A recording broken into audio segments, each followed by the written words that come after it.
Hi friends, எல்லோரும் எப்படி இருக்கீங்க? நல்லா இருக்கீங்களா? எங்கள் ஊர் கட்டிக்குளம் கிராமம்தான், ஆனால் சூப்பராக இருக்கும். எங்கள் ஊருக்கு போனாலே நமக்கு தைரியமும் தன்னம்பிக்கையும் அந்த மண்ணை தொட்டோனையே நமக்கு அவ்வளோ ஒரு சந்தோஷமாக இருக்கும். அதே போல் எங்கள் ஊரில் திருவிழாலாம் செம்மையாக கொண்டாடுவாங்க. இப்போ பங்குனி உத்திரம் பார்த்திங்கன்னா அப்போ சூப்பராக இருந்துச்சு. காலையில் பார்த்திங்கன்னா பால் குடம், அதுக்கு பிறகு தேரோட்டம் 4 மணி போல் தேரோட்டம் ஊரை சுற்றி வரும். ஊர் மக்கள் கூடித்தான் தேர் இழுப்பாங்க.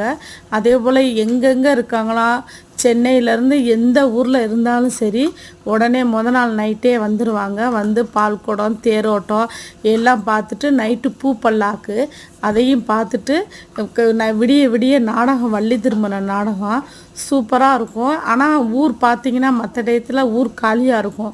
ஆனால் தேர் திருவிழா டயத்தில் பார்த்திங்கன்னா எல்லார் வீட்லேயும் அவங்கவுங்க பேரன் பேத்தி எல்லோரும் வந்து பார்த்திங்கன்னா அவ்வளோ சந்தோஷமாக ஊரே நிறைஞ்சிருக்கும். அவ்வளோ ஒரு கூட்டம் இருக்கும்.